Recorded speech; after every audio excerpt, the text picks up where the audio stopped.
Oke, selamat malam semuanya. Assalamualaikum warahmatullahi wabarakatuh. Salam sejahtera, Waalaikumsalam. salam Om Swastiastu, nama budaya, salam kebajikan. Eh, apa kabarnya Pak Rino? Pak Rinaldi Vivenda, panggilannya Pak Rino. Iya, iya, baik Bu. Baik ya. Terima, Alhamdulillah. ya. Terima kasih banyak Pak kesempatannya ini bisa hadir Iya, bersama agak mahasiswa. agak agak agak lama responnya Bu. Nggak apa-apa Pak. Ini Ah, ya ini bersama mahasiswa-mahasiswi Pradita untuk prodi manajemen retail dan STT Nurul Fikri untuk prodi sistem informasi Pak. oh Jadi ya, ya, jadi Pak Rino, panggilannya Pak Rino ya. Pak iya. Rino orang mana Pak? Asli mana Pak? Aslinya saya orang tua sih dari Sumatera Barat Bu.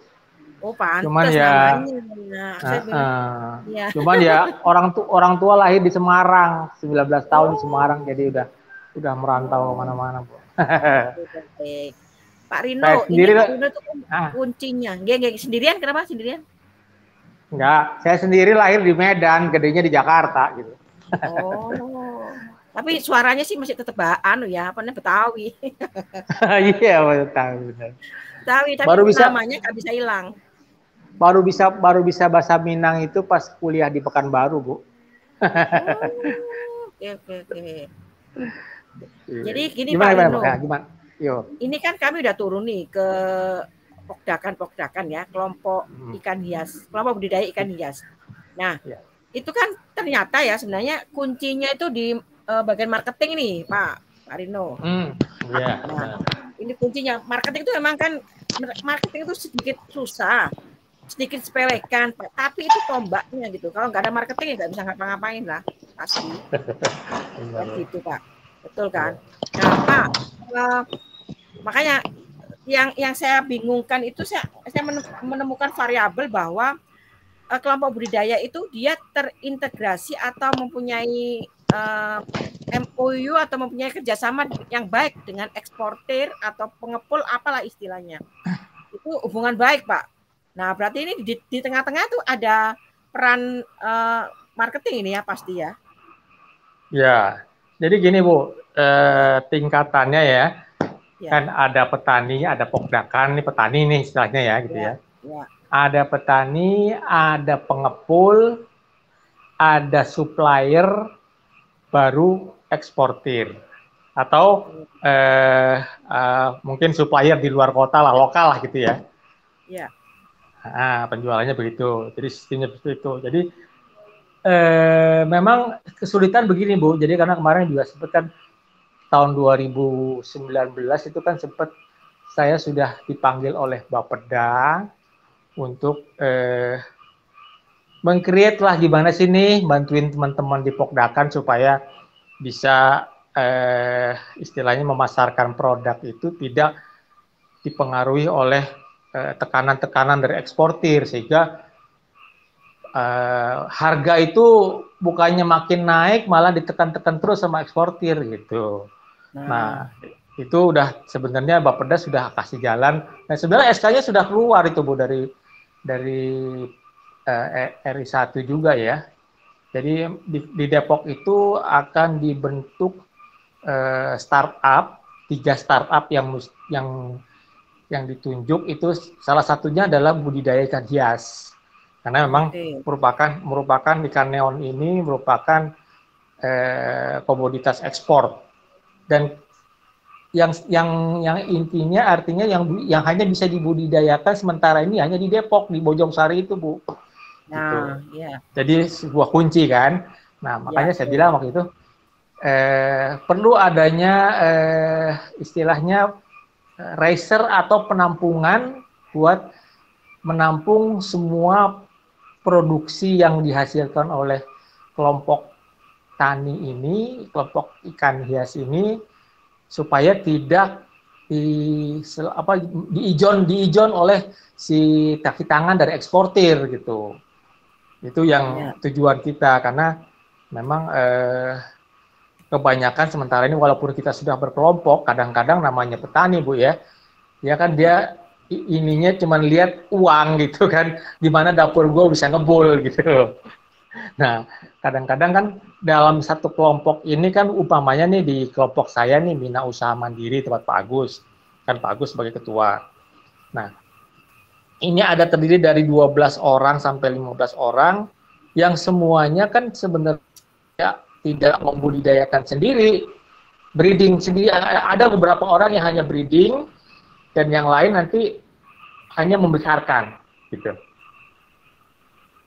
Ya kan, jadi ininya begitu. Jadi enggak semua petani kelompok kita ini anggotanya ini membiakkan ikan itu sendiri gitu. Jadi sebagian buat 2-3 orang yang hanya membiakkan, nanti hasil dari rayakannya istilahnya bibitnya itu akan dibeli oleh teman-teman di anggota, khususnya di anggota dulu gitu. Intinya seperti itu Bu. Tadi kan supaya semua bisa jalan satu kelompok gitu kan. Iya. Nah, kendalanya seperti itu. Karena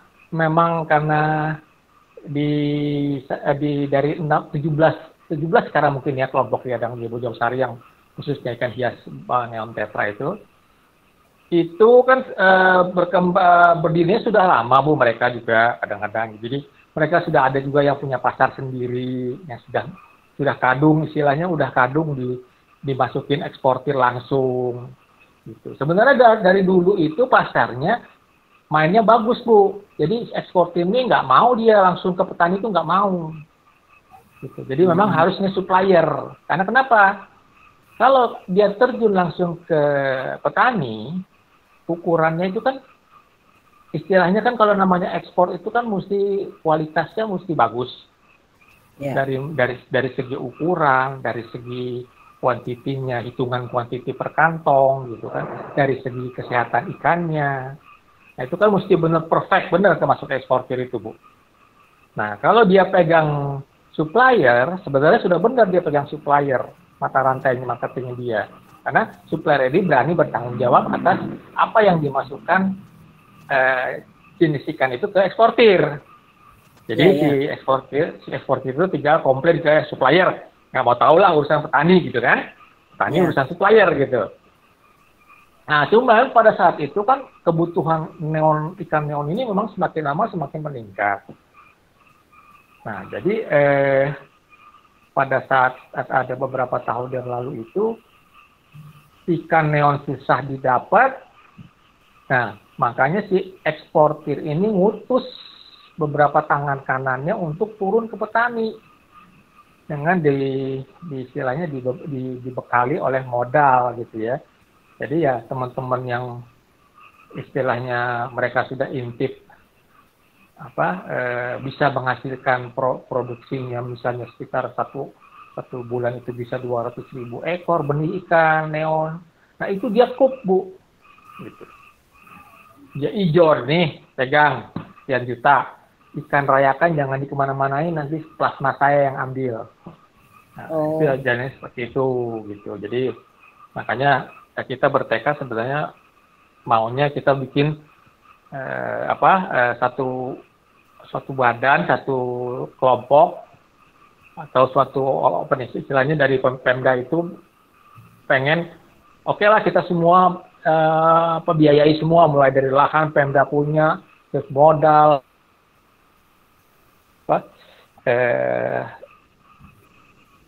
sarana prasarana lah semua lah gitu kan. Nah tinggal kita nanti merekrut beberapa pokdakan yang masih mau untuk bergabung dengan kita. Ya minimal dari lima kelompok aja sudah bisa kita bisa bergening sementara sambil melihat istilahnya manfaatnya yang kita didapat dari nanti kalau dia bergabung di kelompok kita gini, gitu kan, gitu. Nah itu kemudian karena tanggal 2019 kemarin pandemi sudah sampai buat proposalnya juga kita sebenarnya Bu, sampai ada anggota dari konsultannya juga dari BPT itu Pak Gopa namanya inovasi cluster namanya Bu. Nah kemarin memang saya juga meeting dengan DKP 3, saya tanyakan itu, mereka bilang katanya masih jalan, cuman ya karena memang dananya terpakai oleh pandemi, jadi kita stop dulu. Sementara gitu. Mungkin di 2023 baru bisa itu jalan lagi, dia bilang gitu. Jadi begitu. Oh gitu. Ya. Oke. Terus apa kemarin kumpul-kumpul kan tanggal 19. Kapan sih kemarin? Katanya kumpul-kumpul Pak J, Babe J hubungin saya tuh. Yang mana? Bu? Katanya kumpul-kumpul diundang di KP3. Ya kemarin. Iya. Yang dari ada beri segala macam. Saya datang, Bu. Datang ya? Yang datang. Hari Kamis ya kalau nggak salah. Hari Kamis ya? Iya. Iya, Kamis ya, benar-benar Kamis. Nah, itu bahas apa itu? Ya, itu cuman sebenarnya itu cuman ininya kan judulnya cuma temu pokdakan. Cuman itu cuma temu pokdakan, cuman mengarahkan ini kan sekarang ada BRIN, Bu ya. Kelompoknya Pak Agus, Pak Nur Hidayat, segala macam itu loh, Bu. Yang di BBI. Ya, BRIN. Ya, betul. Nah itu sekarang kan kemarin sempat ada penelitian di tempat saya nih, di tempat Pak Agus. Nah, jadi membahas mereka kepengen supaya ada penelitian lanjutan mengenai sistem RAS itu. Sistem RAS itu akan diteliti lanjut untuk neon. Karena kan kemarin ada juga setelah ditinggal oleh peneliti, ada beberapa kendala dari kualitas airnya lama-kelamaan juga sampai kapan nih, kan kita kan nggak punya alat untuk mendeteksi amoniak, pH segala macam, kan kita terbatas, Bu. Sedangkan itu kan sistem RAS itu kan kualitas air mesti benar-benar kita tahu benar gitu kan, kalau enggak ya repot gitu kalau diaplikasikan ke kelompok yang nggak ngerti sama sekali, rasanya nggak akan berhasil gitu. Ininya jadi seperti itu. Nah, dia kepengen nanti ada penelitian lanjutan, memberikan lagi.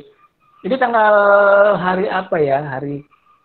Tanggal 2 hari Rabu juga ada pertemuan lagi, Bu, dari BRIN ke kelompok kita juga, Bu. Rabu besok. Namanya? Rabu besok, Ya, tanggal 21 ya, hari Rabu kan ya, 21 ya. Iya, itu di mana itu pertemuannya? Nah, ini, Bro, tadi Pak Agus yang kemarin saya kan ada malam Jumat ini, kemarin ada silaturahmi, biasa kita setiap bulan ada kumpul ya, Bu ya. Nah, sambil pengajian di rumah Pak Agus. Nah, Pak Agus informasiin bahwa tanggal 21 itu atau entah itu di BBI atau di rumah Pak Agus belum ditentukan nih. Ininya tempatnya di mana. Jadi yang pasti udah jam 9 pagi ini udah harus kumpul. Gitu. Cuman belum tahu nih, saya belum dapat kabar dari Pak Agus di tempatnya apakah di rumah Pak Agus atau di BBI, karena memang di BBI itu kan dikasih wewenang oleh Bu Wit sebagai DKP 3. Bu Wit itu kan supaya anggota Pokdakan dekat dengan orang-orang balai riset supaya bisa konsultasi lah istilahnya ya. Karena jadi Pak Agus berkantor sama teman-temannya kan di situ ada beberapa yang Pak Yamin segala macam berkantor di situ seminggu ya kalau nggak salah ya. Siapa lagi? Pak Ruby. Pak Yamin, Pak Ruby ya, sama Pak Agus. Iya, Pak Agus ya. Ya, jadi Pak Rino, ini penelitian saya itu kan salah satunya kan bisa membuahkan hasil. Tergerak di sekitarnya tuh akhirnya lebih konsen gitu. Untuk lebih intens untuk memberikan edukasi lah atau kumpul-kumpul seperti itu hal itu. Nah, saya kembali semalam itu baru kirim untuk yang berikutnya, tapi saya lebih ke digital. Jadi lebih ke semua edukasi, Pak. Baru masuk di edukasi, tapi nanti tanggal 19 kalau nggak salah itu ada kualifikasi awal. Ya semoga aja saya bisa tersaring lagi, jadi bisa turun lagi lebih dalam lagi, Pak Rino gitu. Jadi saya kejar semua secara digital, bagaimana berwirausahanya, bagaimana marketingnya, terus bagaimana cara budidaya dengan yang baik, itu semua akan terintegrasi dengan digital dan dia bisa masuk ke dalam, semua bisa akses gitu. Itu karena itu BRIN, Pak, yang ngadain BRIN. Jadi semoga aja bisa masuk lolos hibah penelitian saya berikutnya, melanjutkan yang sekarang ini, Pak. Yang sekarang ini kan cuma hanya keuntungan, hanya melihat peluang dan tantangan, terus kemudian siapa sih yang bertanggung jawab gitu. Terus ini semua kan dari kebijakan ekonomi biru. Kebijakan ekonomi biru itu semata-mata untuk siapa, manfaatnya untuk siapa, terus pelaksananya siapa, ya aktornya siapa. Nah itu berjalan dengan baik tidak gitu. Dukungan masyarakat bagaimana, dukungan pemerintah bagaimana, baru sampai sejauh itu Pak. Penelitian saya yang pertama. Nah nanti yang berikut semoga aja nih lolos itu lebih dalam lagi. Saya ambil alih untuk edukasinya. Jadi kami tim dari dosen turun ya 3 orang dengan salah satunya dari ITEK itu membuat plafon digitalnya. Terus nanti gabung dengan 2 peneliti BRIN turun juga. Tapi yang milih orang BRIN, nggak tahu siapa, apakah Pak Yamin sama Pak Ruby gitu. Apakah Pak Agus juga ikut. Nah intinya begitu Pak Rino. Nah, saya sebenarnya ingin hitung-hitungan kan, karena hitung-hitungannya gimana kan ini nanti ini saya akan rekap dulu, baru saya akan buat kira-kira hitung-hitungannya kayak apa gitu ya Pak. Saya akan hubungin Pak Rino kembali nih. Boleh. Karena gini, saya pengen tahu hitung-hitungannya itu gimana naiknya, gimana kemana itu naiknya berapa, dari beberapa rantainya itu kan rantainya panjang. Betul. Jadi ada tingkatannya Bu ya, harganya ada harga ya kan. Betul. Nah ini yang perlu saya buat resume dulu nih, apa namanya? Nanti biar dibantu sama April dan Wendy ini. Jadi berikutnya nih April bisa ini apa namanya? Ini kan berdua ini tahun depan harus membuat skripsi Pak. Nah April atau Wendy bisa ambil untuk pemasarannya karena ini kan mereka retail Pak. Sebenarnya ketika apa ikan ini masuk retail karena dia harus apa namanya harus stok, ada stok. Ketika ada stok itu terus jadi retail. Jadi bagaimana stok itu gitu. Ya Pak Rino. Iya. Jadi sebenarnya gini Bu ya, saya sih sebenarnya udah gregetan bener karena sebenarnya peluangnya benar-benar buat bisnis ikan hias kan sebenarnya bagus Bu. Saya udah lihat juga dari tahun 2009 sampai sekarang, makanya saya fokus di ikan hias karena saya lihat tadinya kan saya di ikan patin Bu, di ikan patin. Jadi saya pikir ikan patin, ikan konsumsi. Tadinya saya suntik larva di sini di Bogor ini, saya suntik larvanya. Jadi saya jual ke Banjarmasin, ke Riau, ke Palembang gitu. Cuman kendalanya saya lihat di perjalanan sampai 2013 itu kendala di satu, pasar lokal tidak menyerap. Satu itu kita hanya mengandalkan pasar Sumatera, Lampung, Jambi, Kalimantan, Riau, Palembang gitu kan. Nah jadi kita bergantung sama mereka. Pada saat tahun berapa ya itu kargo naiknya sampai 100%. Itu yang kita kena di situ karena biasa ongkos 17.000 per kilo ke Pekanbaru naik sampai 36.000 per kilo. Jadi nggak masuk Bu ininya, hitung-hitungannya di sana pun nggak masuk. Iya. Gitu. Nah, oke. Ini bagus sih sebenarnya ikan patin, ikan konsumsi patin ini, April atau Wendy nih. Patin itu bisa ngangkat juga. Tapi kemarin kan bisa main juga ke tempat saya kalau mau. Kalau di sini kan di Bogor ini kan saya kan banyak nih ikan konsumsi. Ini kelompok saya di Bogor ini kan hias juga baru saya bentuk ini. Karena tadinya ikan konsumsi. Saya di Bogor. Jangan-jangan Wendy yang kamu mau dikenalin sama si Randy itu, Randy siapa namanya? Rifki. Siapa? Rifki kenal kan Pak, pengusaha muda tuh. Rifki ini Rizkinya Ibu Dina ya PPL-nya? Oh nggak tahu, dia sendiri nggak punya kelompok di Bogor. Ya kalau Rizki ada Rizki di mana? Di dekat Pak Agus itu. Jalan apa dia namanya? Rifki. Oh Haji Aliandong. Aliandong. Enggak saya di ini saya daerah Kemang sini Bu, Pabuaran Kemang namanya. Oh gitu, tapi Bogor ya. Nah itu makanya. Tapi dulu makanya saya dulu bergabung di Pak Agus karena memang pernah tinggal di Depok itu di Wispama tahun 2010. Iya. Gitu. Tapi saya masih bolak-balik ke Bogor ini 2008 saya udah main patin duluan. Makanya ketemu Pak Agus. Pak Agus itu kan dulu anak istilahnya office boy saya saya dulu kerja. Dari perikanan itu nggak langsung masuk di perikanan Bu, saya kerja di bank dulu 9 tahun. Iya. Oh kan bagus gitu. Kan tadi. Jadi baik. Jadi 2008 itu fokus saya karena ya back to basic lah, emang saya pendidikannya perikanan ya. Iya. Coba seriusin gitu.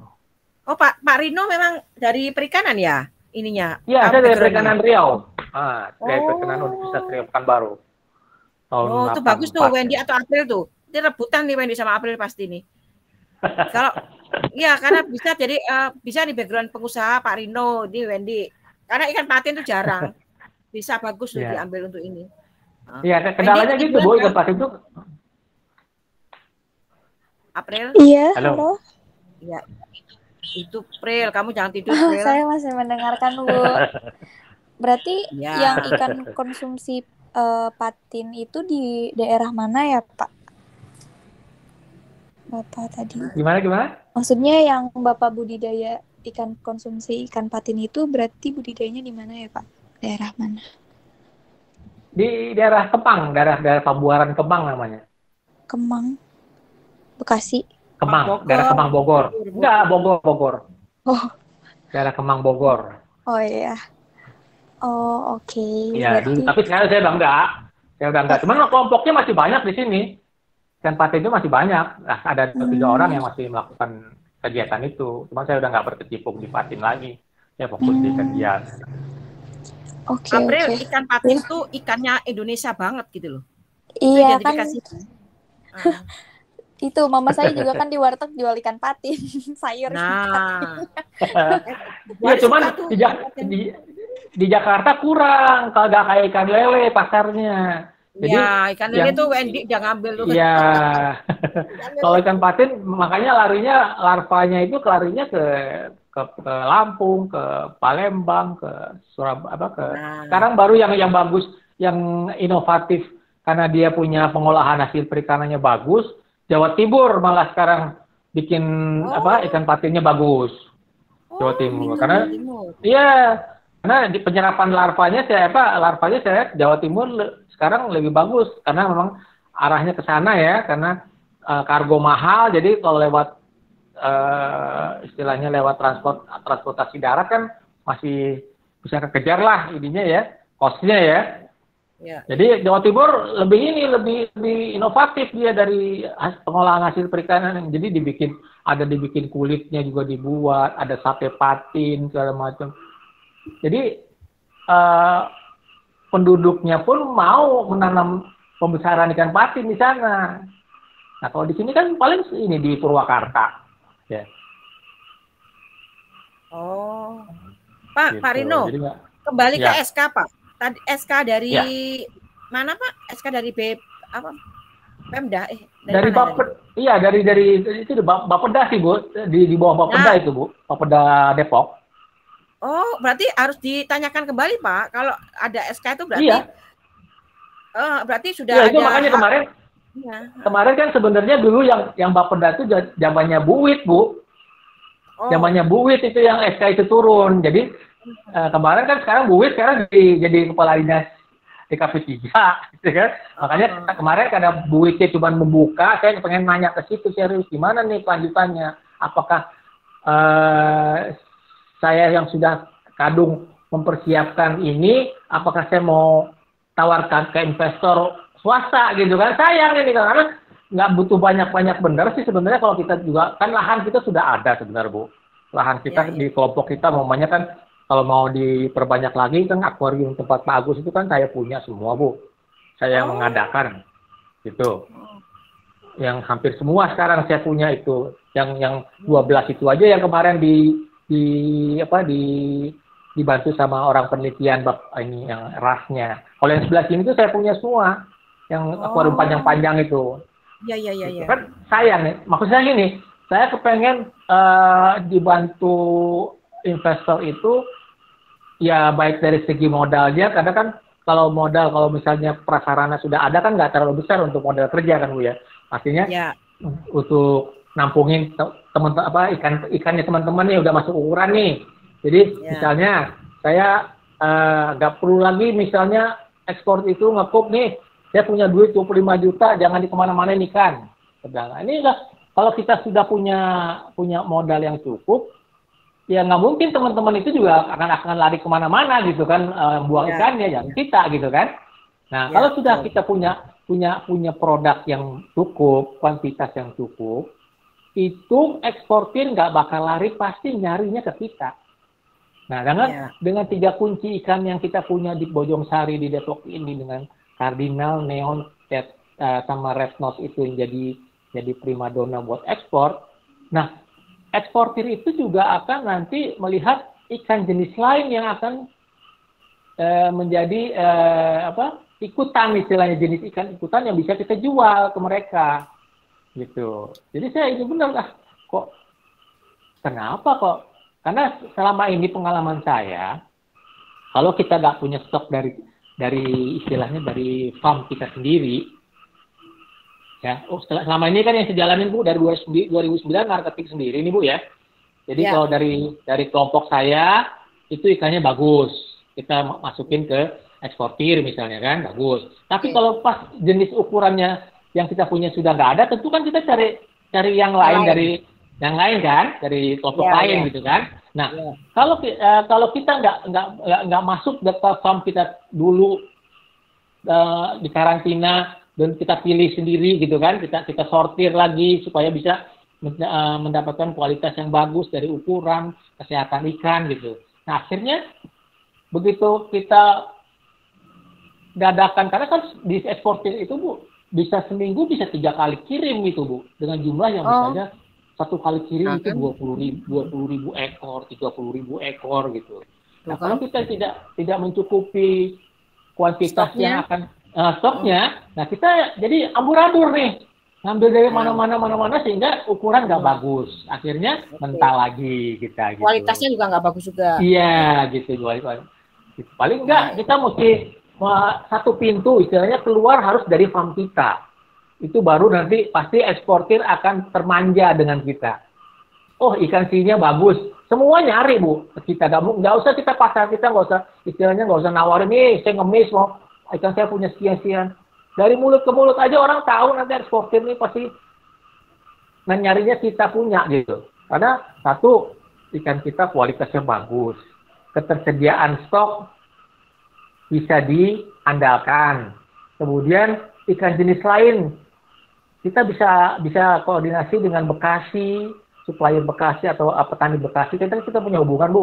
Di Bekasi kan mereka kan petaninya ada lain lagi jenisnya, jenis ciklit atau jenis yang lain-lain yang bisa juga bisa juga ada permintaan dari eksportir kan gitu Bu. Nah jadi ini bisa walaupun misalnya memang ikan neon Cardinal Red Nose itu keuntungannya nggak seberapa lah, misalnya nggak gede-gede amat, cuman main kuantitas gitu kan. Terus menerus. Terus menerus dan banyak kali kirim itu banyak. Cuman dari yang jenis lain kayak misalnya nih Galaxy Rasbora itu bisa marginnya bisa 500 perak Bu per ekor. Kalau Neon Cardinal Red Nose kan itu cuma 150 perak di tingkat marketing misalnya kan. Nah dari bawah udah diukur nih ada 100 perak, ada 50 perak gitu kan. Tapi kalau yang jenis lain kayak Galaxy Rasbora, kemudian ada namanya Ramirezi, Blue Electric, itu bisa marginnya bisa lumayan gitu. Ininya yang lain-lainnya. Jadi saya pikir kalau itu jalan 7 macam jenis, 8 macam jenis sih kalau eksportir bisa ada beberapa eksportir. Ini saya kemarin berhenti karena nggak sanggup Bu. Menyediakan itu nggak sanggup kita. Jadi daripada kita nanti jelek nama kita, mendingan kita stop dulu deh. Daripada nggak apa itu kendalanya. Ini hubungannya retail ini, retail erat banget ini karena retail dia. Jadi oke, jadi Pak Rino nanti kan saya kan baru kurang sekali lagi FGD Pak. FGD, jadi FGD itu sepertinya saya mau buat di kampus Tangerang Pak. Nah nanti ke Tangerang, nah kami mau menyediakan mobil apa bis gitu ya, nanti saya izin dulu. Jadi diundang yang ya pilihan-pilihan aja, nggak semua lah. Kayak Pak Lurah, Pak Camat juga kami undang gitu ke kampus kami. Jadi karena itu jadi gini, kalau ketika kita bilang kebijakan ekonomi biru, itu Pemdanya itu adalah aktor yang tertinggi ya, Pemda sebenarnya. Terus kemudian turun lagi DKP 3. DKP 3 turun lagi ke kecamatan, ke kelurahan, baru ke Podakan gitu. Nah, itu partisipasi masyarakat ya RT RW ya itulah. warga sekitar itu perlu gitu sebenarnya. Karena ini nggak main-main, ekonomi biru ini berpeluang bagus gitu loh. Gitu. Iya, karena gini Bu ya, saya informasikan juga. Ya, okay. Istilahnya apa ya namanya ya? Jadi gini, misalnya nih, maaf aja, misalnya orang DKP 3 nih, sekarang ketuanya misalnya sukanya tanaman. DKP 3 kan termasuk pertanian, peternakan, perikanan, semua kan. Ya. Nah, jadi di saat kepala dinasnya itu suka misalnya tanaman, ya kan, atau buah-buahan, gitu, agrikulturan, dia hanya melihat itu aja yang dikembangkan, padahal potensi yang ada di Depok itu nggak bisa. Saya kan sempat jadi ketua pemasaran KTNA juga Bu. Walaupun saya bukan warga Depok ya, terus terang Bu, sama kemarin saya juga orang bilang sama Bu terakhir Bu Ita ya, Bu Ita kabitnya kan Bu Ita tuh sama Bu Dia. Saya bilang pada saat saya ditunjuk sebagai Pak Rino, tolong dong dibantu nih teman-teman Pokdaka untuk pasar ikan. Saya bilang, Bu maaf, saya pun di Pokdakan Mina Usaha Mandiri itu bukan ketua, karena saya tahu, saya sadar sendiri, karena saya KTP saya masih Jakarta, pernah tinggal di Depok dulu tahun 2009 gitu kan, sekarang tinggal di Bogor, saya bilang, gitu. Jadi Bu Ita, mohon maaf kalau emang saya sih mau aja bantu Bu, cuma saya mungkin nggak jadi aktor untuk jadi ketuanya, saya bilang, saya aja bantu dah pokoknya apa yang bisa saya bantu, saya bilang kan, jadi saya di Mina Usaha Mandiri kan sekarang Pak Agus ketuanya. Iya. Nah, saya jadi wakil di situ, dan sebagai juga jadi gitu. Sebelumnya siapa ya yang nggak aktif ya? Kenapa? Sebelumnya siapa Pak yang nggak aktif, lupa saya. Ketuanya. Pak Dulo. Oh iya. Ya, Pak Dulo. Pak Dulo masih budidaya tadi. Masih, cuman kan terakhir waktu itu dia kan nggak aktif, mengundurkan diri kan karena jadi ketua, dan yang bagus karena istrinya kan bolak-balik masih sakit kanker Bu, kanker payudara tuh, jadi sibuk jadi ngurusin ke dokter segala macam. Tapi pun secara SK sih belum, memang secara SK belum dilakukan ke Agus, cuman memang sudah tinggal berita acaranya aja, cuman ya udah diserahin, tapi tetap apa-apa kalau sekarang masih ini ya, namanya masih Pak Dulo ketuanya gitu. Iya benar SK-nya. Nah, jadi kemarin itu baru ditunjuk ikon nerusin yang tadi Bu ya. Iya. Saya jadi KTNA nih, KTN pemasaran. Saya lihat kan KTNA pemasaran berarti kan pemasarannya semua, bukan ikan aja Bu. Ada buah, ada ini segala macam. Saya tanya waktu itu. Kan ikonnya dulu kan buah belimbing dewa sama alpukat Miki. Gitu kan? Nah, begitu saya tanya, saya mau pasarin apa ini sekarang yang rutin sekarang? Bisa nggak rutin, saya bilang, pasarnya? Ternyata nggak ada alpukat bikinya. Blimbingnya nggak ada. Nah, kemarin belum lama ini Pak Wali Kota baru sadar. Loh, kok kenapa nggak ketahuan ya? Dan padahal dari 2000 itu ikan neon itu sudah menjadi ini ekspor, saya bilang kan. Kenapa kok nggak ini yang dijamah, benar-benar dijamah, yang benar-benar diarahkan supaya bisa ini jadi bisnis yang bagus gitu. Nah, akhirnya berubah setiap kepala dinas berubah lagi ininya. Jadi repot, jadi udah kadang-kadang jadi teman-teman juga malas gitu Bu. Makanya waktu pada saat saya dipanggil Bapeda yang untuk masalah inovasi cluster ini, saya tanya benar-benar sama Bu Wit waktu itu, Bu Wit, maaf nih saya ditunjuk begini. Saya bilang, ini beneran nggak gitu? Jangan nanti saya sampai woro-woro ke kelompok, ke anggota-anggota kita bilang ada begini, kan mereka sudah berharap. Nah, ternyata nggak jadi gitu kan? Saya yang malu, saya yang menjadi muka saya mau ditaruh di mana? Enggak, ini nggak ada SK-nya katanya.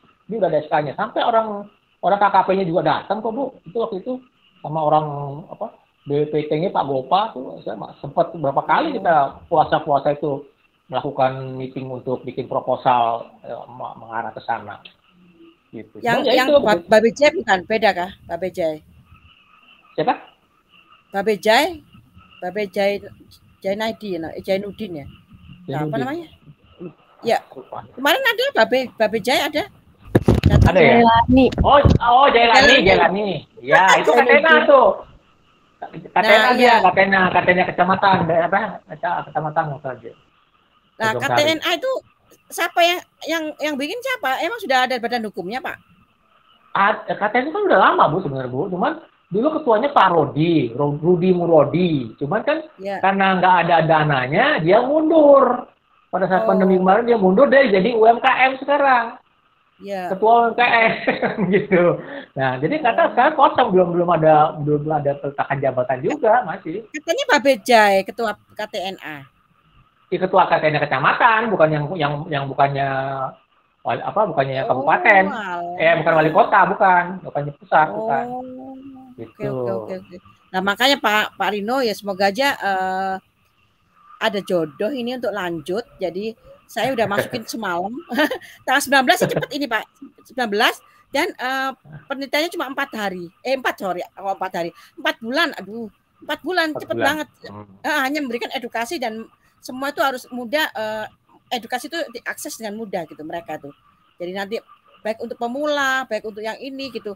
Terus update terkini mungkin apa yang lagi itu ada kita lagi masukkan semalam. Tanggal 19 nanti semoga aja masuk jadi bisa lanjut mengakomodir apa kemauan-kemauan yang kemarin sudah pernah wawancara terutama Pak Rino itu. Jadi makanya memang garda terdepan gitu kan.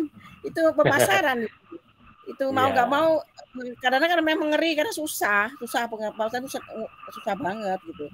Tanpa pemasaran ya nggak bisa apa-apa gitu kan. Nggak bisa terconnect dengan supplier kah apakah gitu kan. Produksinya banyak tapi nggak bisa ngeluarin kan bingung juga kan gitu. Nah, iya, produksi doang tapi nggak ada yang menyalurkan ya. Nggak ada ininya. Makanya itu ini kuncinya itu memang pemasaran itu kuncinya sangat penting banget gitu, Pak. Iya. Makanya ya bersyukur itu kemarin ditemukan. Karena Pak Agus tuh ngomong doang dari kemarin gak ditemukan. Iya, Pak Agus sih agak sulit memang dia memang bukan orang ini, Bu. Jadi saya tahu benar kan ya dia sih jujur orangnya. Dulu sih paling karena saya tahu benar dia kalau dia dulu ya dia kenanya kan sempet kan karena 9 tahun istrinya juga sakit kanker itu, Bu. Jadi dia sekarang ini agak bingung kali ya. Iya pikirannya belum tenang lah karena juga saya bilang udahlah kalau main ikan ini harus ini fokus benar tenang Gus. Dulu dia produksi paling banyak loh tuh dan paling bagus ukurannya makanya saya pada saat 2009 itu saya gabung saya bilang Gus Agus sekarang budidaya aja nanti pembesarannya saya bikinin akuarium 120 akuarium untuk nampung ikannya Pak Gus saya bilang. Saya waktu itu pas ada modal, saya bikin akuarium 120 akuarium, Bu. Pertama awal saya di situ tuh. Jadi rayakan langsung, Agus nggak usah lempar ke mana-mana lagi, langsung masukin ke akuarium kita, pembesaran sampai ukuran SM. Nah, saatnya awalnya begitu, tapi saya belum fokus di situ karena saya masih main patin, Bu. Dah, Agus yang ngurus, saya bilang gitu. Saya masih ini, tapi saya lihat tuh nggak berkembang. Gus, pasarannya cuma 200 perak, repot ini Gus, saya bilang kan. Udah gini Gus. Coba deh saya jalan-jalan ke eksportir kemana ya awal-awalnya Bu karena memang dulu masih istilahnya masih patternnya masih bagus ya begitu saya ke eksportir pertama kali di Java Aquatic itu di Pancoran Mas Pak Kris Tanto nama saya ingat benar saya suan ke situ langsung dimentahkan aja sama dia Pak Bapak ke supplier saya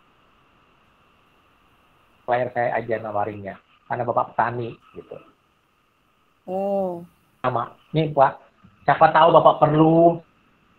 Ya saya udah saya nggak terusin, saya tinggalin satu nama aja, saya buat satu nama itu. Nggak lama kemudian.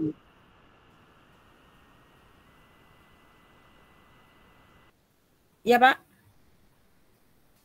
Nge-freeze ya? Halo. Hujan kali di Bogor.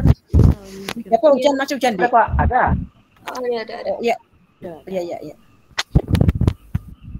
Gitu.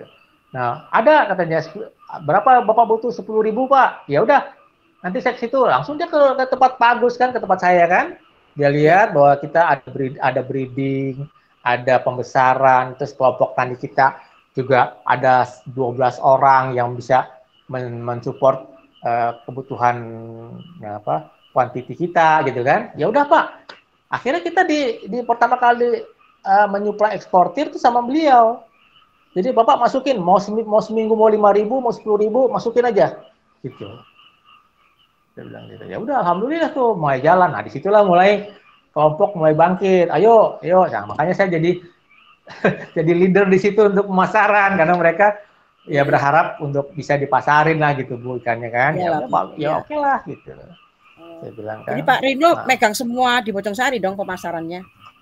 Enggak semua Bu, makanya kan saya bilang terutama saya mengutamakan teman-teman kelompok dulu yang punya ikan. Nah kalau misalnya nggak ada di kelompok kita, baru saya nyebrang ke Curug itu kelompok juga ada Bu. Oh si Tetra tuh. Bukan Pak Supriyadi ya, saya udah pegang dia kualitasnya bagus, saya pegang satu namanya Supriyadi, panggilannya Cupi-Cupi Bu. Belum ketemu saya. Namanya belum ya. Nah dia ya kelompok. Jadi saya istilahnya kan saya tunjuk sebagai pengepul untuk di sana di kelompok sana. Oke. Jadi dia ketuanya di sana. Dia kan dia kalau nggak salah wakil ketua di sana, ketuanya ada ketuanya Pak. Tapi juga ketuanya juga aktif. Akhirnya dia aktif karena dia lumayan pasarnya bagus gitu kan. Nah jadi saya tunjuk dia, Cup, ada ikan lu ngambil deh dari petani, lu pengepul kan, lu yang tahu kualitas anggota lu mana yang bagus ikannya, saya kasih dia istilahnya dari petani misalnya umpamanya Bu ya, dari petani itu ukuran M 450 perak gitu kan. Nah, Cupi bisa ngambil 50 perak dari dia, saya ngambil dari Cupi itu 500 perak gitu. Iya. Nah, gitu tingkatannya Bu. Jadi tetap kita berbagi supaya juga si Cupi ini ada punya tanggung jawab mengenai kualitas ikannya di situ, kontrol lah gitu istilahnya Bu. Sementara kita mengakali, sementara kita belum punya penampungan Bu. Penampungannya saya bilang riser yang nantinya Bapeda akan buatan buat kita nih gitu. Bapeda yang sementara. Iya. Pak Rino. Tapi kalau menurut Bapak kayak koperasi itu nggak diperlukan ya Pak? Nah justru nanti apa istilahnya yang akan menjalankan itu nanti ya badan usahanya bisa berbentuk koperasi Bu, gitu nantinya. Kan sebenarnya koperasi provinsi sebenarnya udah ada Bu, cuman kan yang jalanin waktu itu kan kelompoknya daerah Curug itu ya, Pak siapa dulu namanya saya lupa. Cuman nggak jalan karena memang mungkin terkaitan dengan kepercayaan ke si yang jadi ketua koperasinya, jadi kelompok-kelompok yang lain nggak percaya gitu, jadi nggak jalan Bu, gitu. Oh berarti saya bisa masuk tuh ya ke koperasinya ya? Saya tuh boleh Bu. Saya punya ininya Pak, saya punya sertifikasi BNSP, sertifikasi kepala cabang manajer koperasi itu saya punya. Nah, jadi gini Bu, kita sebenarnya butuhnya gini Bu, di kelompok itu saya terus terang kalau namanya permodalan di bank itu kan sistemnya kan modelnya turun uang kita pakai, kita ngajukan proposal turun uang kita pakai. Jenis model begitu kita nggak cocok kalau buat perikanan ikan hias. Kita butuh seperti namanya kalau saya di bank itu namanya giro, rekening giro. Jadi bank atau koperasi nyiapin modal untuk perikanan misalnya buat penampung ini misalnya di 500 juta misalnya kan.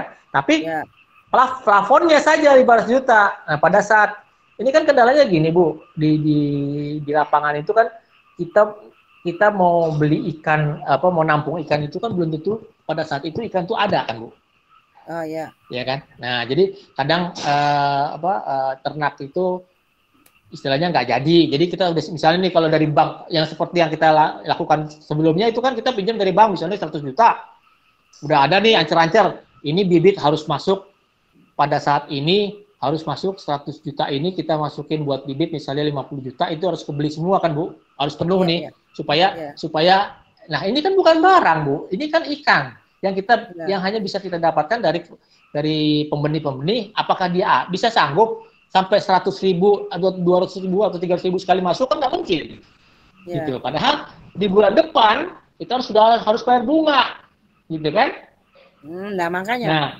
Nah itu yang istilahnya skemnya seperti apa yang mesti kita buat supaya ada kebutuhan ikan yang misalnya nih ada si ini punya ikan mau masuk misalnya 200.000 ekor ikan ukuran M mau masuk ke lahan ke farm kita misalnya ke penampungan. Nah itu yang perlu kita buat modal. Kita tarik uang plafonnya misalnya 5 juta untuk beli itu dah. Nah itu yang kita bayar. Itu yang menjadi menjadi bunga misalnya menjadi istilahnya akan dihitung bunga berikutnya ke depan. Karena emang sudah masuk kan 2 minggu kemudian atau seminggu kemudian itu udah bisa jual itu Bu. Nah kan. Bisa muter istilahnya kan, gitu kan. Ya. Nah itu scam gitu ya mesti kalau ada koperasi kan enak Bu. Nah jadi iya.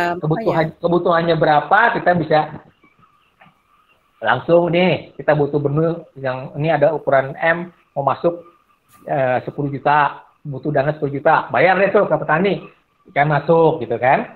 Iya. Sortir seminggu kemudian ikan bagus sebagian itu bisa kita jual. Misalnya seminggu kemudian kita bisa bertahap jadinya ikan itu setiap minggu bisa keluar Bu. Oh iya oke. Gitu. Jadi nanti mungkin skemnya seperti itulah nanti kita di lapangan kita bisa inilah. Cuman ya buat gambaran Bu Halis saja bahwa kalau memang ada kebutuhan di petani buat pinjaman modal atau apa, sebaiknya jangan model kayak bank yang sekarang turun gitu. Misalnya kita ketahuan nih, jadi susah Bu. Kita menentukannya kita bukan kayak beli barang yang beli susu yang mati, udah bisa beli berapa aja bisa, nanti buat stok kita jual itu nggak bisa, gitu di lapangannya. Ya, menarik sekali ya. Kalau ngomongin tentang ini menarik banget ya Pak. Ngomongin tentang ini pemasaran itu. Jadi karena berapa tahun ini saya lihat, wah ini kalau begini nggak bakal bisa lah kita kebutuhan misalnya 100 juta, 200 juta, tepat itu kan nggak sekaligus kita bisa pakai. Padahal bulan depan itu sudah hitung bunga, harus kita bayar kan gitu. Iya. Itu saya bilang. Kalau koperasi itu kan simpan pinjamnya enak, gotong royong itu kan. Enak, betul. Uang kita diputerin gitu kan. Uang kita anggota diputer siapa yang butuh gitu kan gantian. Itu sebenarnya. Itu pun itu juga bisa berguna buat anggota kan Bu misalnya nih. Iya. Dia punya bakat, dia punya keahlian, tangan dia dingin. Dia bagus, cuman dia nggak punya modal. Dia perlu Artemia umpamanya kan. Di awal dia perlu buat Artemia itu. Iya, Artemia itu makanan ikan yang tetra yang awal itu kan. Iya, Artemia. Nah, itu kan cukup mahal. Ya, kaleng itu bisa 800.000 gitu kan, ya kan? Ya. Itu perlu kita bantu gitu, jangan sampai mereka pinjam ke eksportir. Nah, kalau udah pinjam eksportir itu diikat udah rentenir, udah nggak bakal bisa keluar tuh ikan. Iya.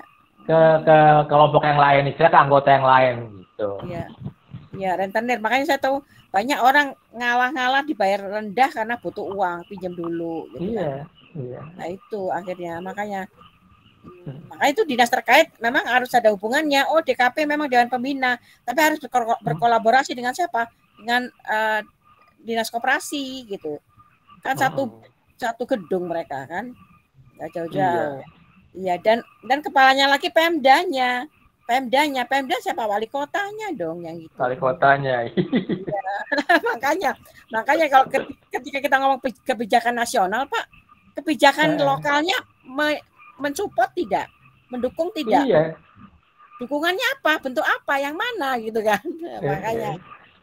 Nah, itu malah jadi rebutan sekarang yang ini kan mau pemilu mau ini lagi nih Bu, mau pemilu. Ini yang udah turun nih malah bantuan dana dari mana? Dari partai nih. Berlomba-lomba. Iya, berlomba-lomba kan? Kemarin saya sudah presentasi dikasih masukan ke PAN. Sebenarnya saya sih nggak ada masalah, yang penting teman-teman bisa dibantu. Mana yang ini masalah nanti pilih siapa sih saya nggak tahu, saya bilang. Iyalah. Iya, malah mereka yang agak cepat dananya bisa turun gitu kan. Jadi kalau saya bilang ya kalau memang, makanya kemarin saya waktu rapat terakhir kemarin kan saya bilang sama Pak Denny, kan Pak Denny yang wakilin Bu. Jadi Bu Witnya kan cuma sebentar, terus ada perluan yang lain. Saya bilang, Pak Denny ini gimana yang inovasi klaster ini? jalan nggak? Kalau nggak jalan, saya bilang saya coba cari investor.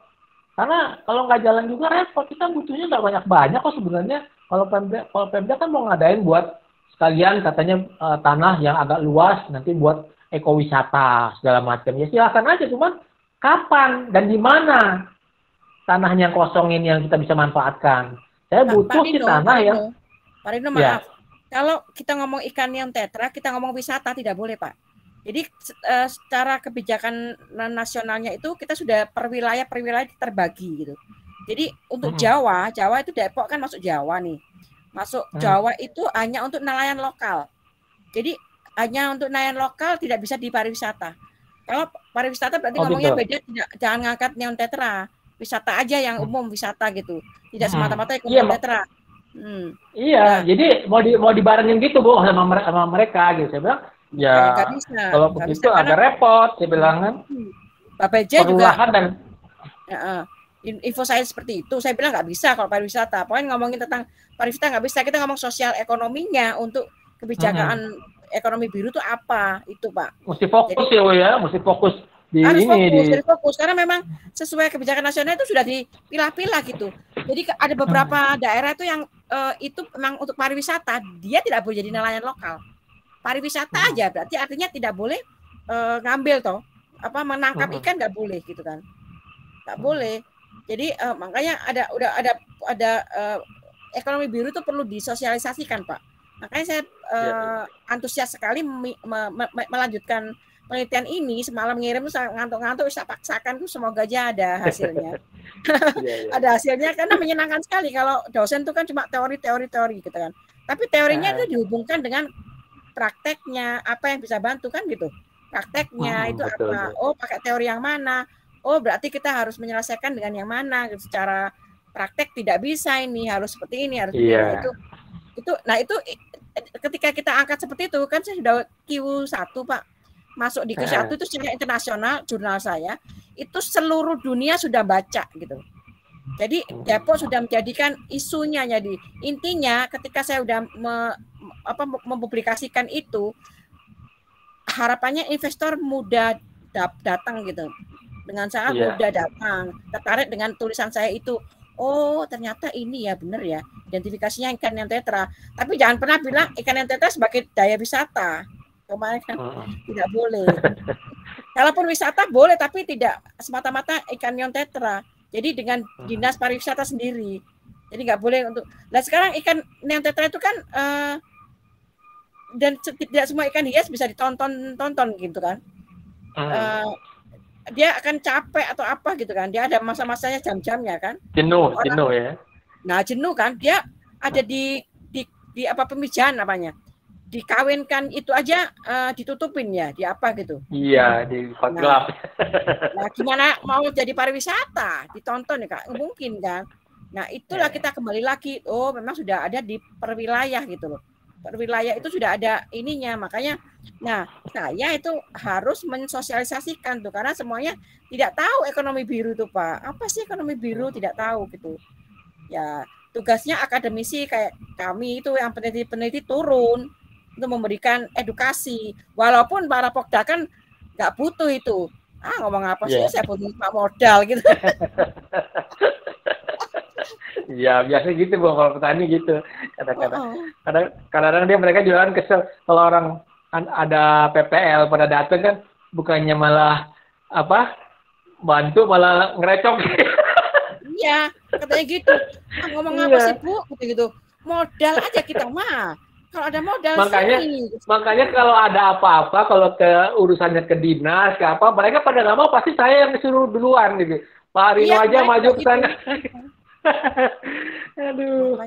Makanya saya juga bingung tuh, perlu diundang nggak gitu, beberapa bagian diundang, tapi mereka kayak kemarin tuh juga sih beberapa. Alah Bu, kalau punya uang sini turunkan berapa kek 5 juta sini gitu, kita olah daripada ngundang kita diajari lagi, pelatihan lagi. Cuma pulangnya dikasih 95.000 katanya gitu. Dapat snack sama dapat makan siang udah kata gitu. Saya bilang, Pak, ini Pak Dadang ya. Iyalah pokoknya. Saya bilang Itu mahal, Pak. Edukasi itu pelatihan itu Bapak udah pinter, tapi kan generasi penerusnya kita kan harus kasih tahu juga. Terus menerus tetap pelatihan itu nggak bisa kita merasa pinter udah stop. Itu nggak boleh gitu. Nah itu tujuannya itu kita terus-menerus memberikan pelatihan, edukasi itu mahal, bukan dihitung uangnya berapa kita dapat, cuma dapat snack dan makan siang 95.000 doang, ongkos mah kata gitu. Aduh ya Allah, makanya saya bilang ketika peneliti datang mereka menerima dengan baik, memberikan saran atau apa memberikan masukan, jangan dibuat-buat, apa yang ditanya jawabnya beda. Nah, gimana mengidentifikasi? Kita nggak bisa, Pak. Kalau dia bohong, ya udah nggak bisa lanjut, toh. Artinya ketika nggak ada masalah, ya untuk apa dilanjutkan penelitiannya gitu, Pak? Nggak ada lebih dalam tentang edukasinya.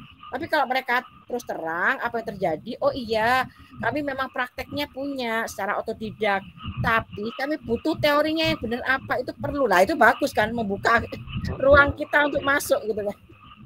Itu. Lah kalau peneliti memang nggak ada uangnya, biasanya cuma ngomong tok karena kita harus samakan teori dan praktek kan. Itu untuk dibahas selanjutnya, untuk disentuh sama investor yang selanjutnya gitu. Ngeri sedap juga Pak turun ke budidaya itu. Iya benar. Tapi emang Jawa Barat itu kemarin juga sempat juga utusan dari Ridwan Kamil itu sempat juga ke saya juga itunya. Minta itunya masalah dia mau kenapa sih kok nggak bisa ekspor sendiri, dia minta masukan tuh gitu kan. Ada tuh kemarin orang konsultannya Bu datang kita juga tuh beberapa bulan yang lalu. Cuman dibantu juga sama teman-teman katanya dari ITB katanya ya mereka tuh dari ITB.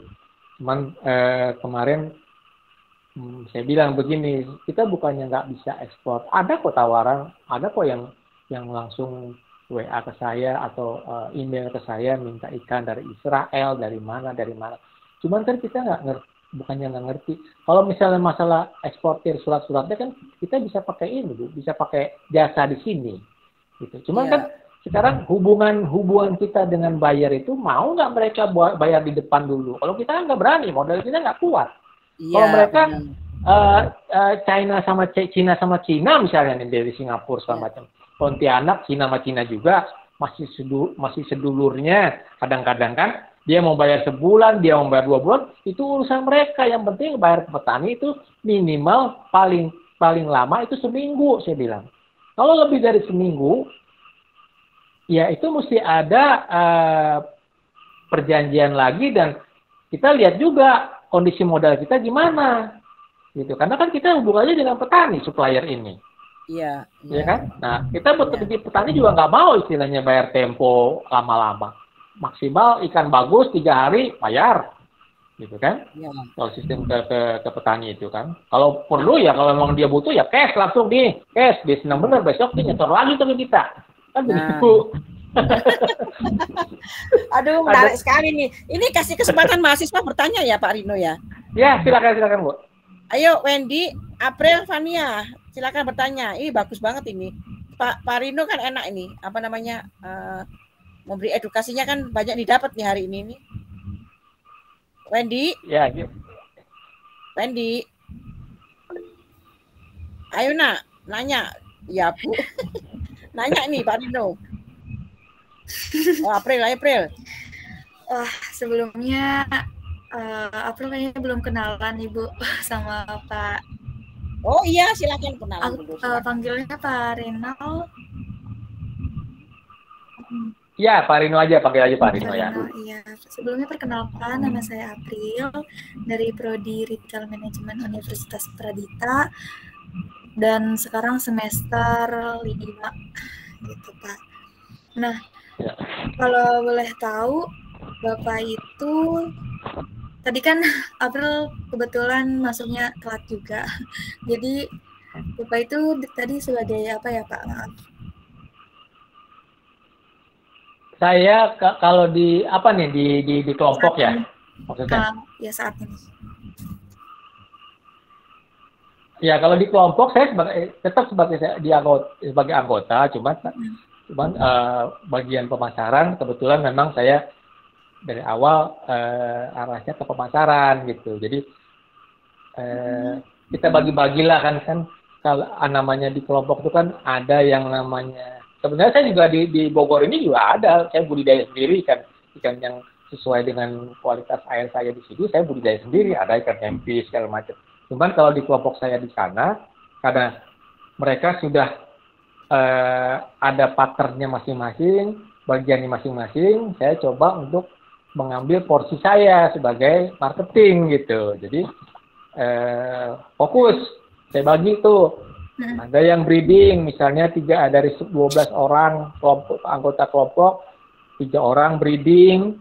Nah, dari 3 breeding ini hasilnya nanti akan dibeli oleh teman-teman anggota yang sifatnya pendederan istilahnya. Gitu. Jadi dibesarkan. Jadi ada mata rantainya sehingga nggak perlu orang breeding ini masarin keluar-luar dulu. Orang kita aja perlu kok gitu kan di kelompok. Kecuali nanti kalau misalnya breedingnya itu berlebih, nah baru kita lempar ke kelompok lain. Gitu. Jadi ya sudah saya fokus lah karena memang saya senang ya berhubungan dengan orang walaupun istilahnya pattern saya ya senang deh ngobrol sama orang gitu kan, jadi arahnya ya lebih enak ke marketing lah gitu kan gitu. Jadi kebetulan memang saya juga dari perikanan jadi menguasai sedikit lah masalah budidaya, jadi kita bisa ngomong enak gitu dengan eksportir, dengan supplier lain gitu kan. Oke. Arahnya di situ. Oke, kalau boleh tahu Pak, di Pokdakannya Bapak itu selain bagian marketing ada bagian apa lagi ya Pak? Itu saya bilang tadi. Jadi kalau di kita sih kalau Pokdakan itu kan sebenarnya kalau dari segi administrasi kan ya cuman ada ketua, bendahara, sekretaris gitu kan. Cuman kalau dari pekerjaannya ya mereka rata-rata ya sebenarnya mereka hanya fokus breeding. Dan ada yang breeding, ada yang pembesaran, istilahnya pendederan gitu. Cuman pendederannya saya kemarin sih sempat diskusi juga sama teman-teman kalau bisa pendederan itu dibagi 2 lagi karena ukuran itu kan kalau dari breeding itu ukurannya kan dari telur netes sampai ukuran burayak istilahnya itu kan 1 bulan. Iya. Ya. Nah itu jadi namanya ukuran S. Nah, S ini nanti itu yang diserap oleh teman-teman anggota nih. Ya, dari S sampai dia besarin 1 bulan kemudian 40 hari ke depan itu menjadi ukuran SM. Gitu. SM itu small medium istilahnya ya. Dengan ukuran 1,6 1,7 cm. Itu ininya kriteria ukuran SM untuk neon dan untuk neon begitu.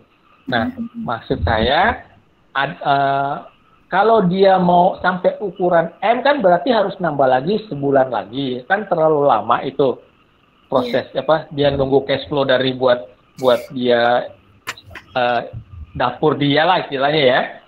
Nah, jadi saya sarankan ke mereka supaya bisa ada pendederan kedua, biar nanti yang SM ini ditampung lagi sama yang pendederan kedua, gitu. Jadi nggak terlalu lama dia. Jadi kan mata rantainya kan enak tuh, sebulan dia bisa dapatkan penghasilan dari apa yang telah dia rawat ikannya. Nah nanti biasanya ukurannya keluar di market itu kan bisa ukuran SM, sebenarnya udah bisa juga. Ada juga yang mau ngambil ukuran SM. Nah, ada yang kedua itu ukuran M, medium, itu ukuran 192 cm. Nah, itu yang biasanya marketnya yang bagus di ukuran 192 cm buat eksportir tuh kadang-kadang. Yang bisa jalan lebih cepat.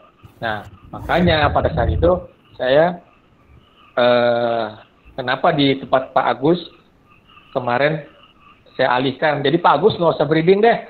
Bantu saya aja untuk ngumpulin. Saya kepengen nampungin ikan. Pada saat itu saya punya modal sedikit. Jadi saya coba dari 12 anggota yang kelompok yang sudah melakukan pendederan dan pemberi breeding ini, ikan ukuran SM atau MM itu yang nggak usah kemana-mana deh, saya yang nampung nih.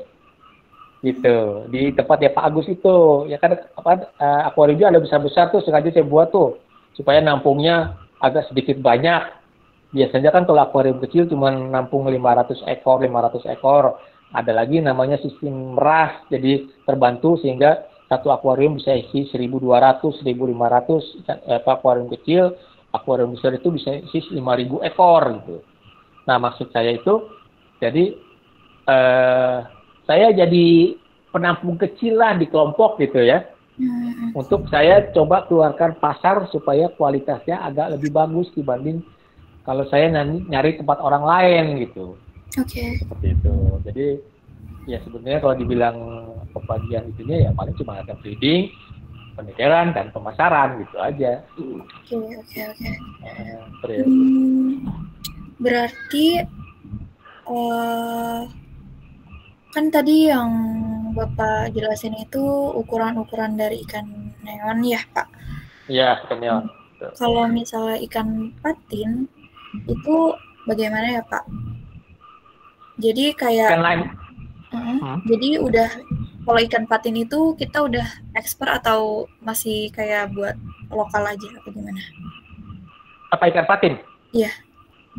Oh, kalau ikan patin lokal aja itu pemenuhan. Lokal aja ya. Buat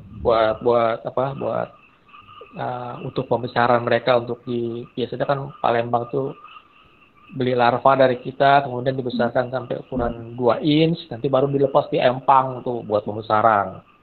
Gitu. Jadi kita kalau ekspor sih belum ya, kalau patin sih ekspor sih. Okay. Makanya saya beralih ke lebih fokus ke ikan hias karena pasarnya lebih terbuka. Kalau patin hanya lokal, kalau ikan hias bisa lokal, bisa ekspor.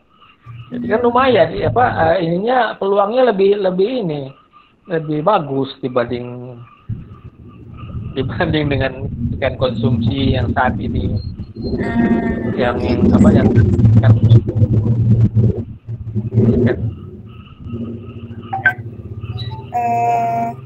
kalau misalnya ikan yang hias itu selain neon tadi Bapak ada mantis gitu ya Pak? Ya, kalau yang di Bojongsari, yang di Depok itu memang lebih spesifik karena mungkin ikan jenis tetra ya, kayak kardinal, neon, red nose itu hidup di pH yang agak rendah.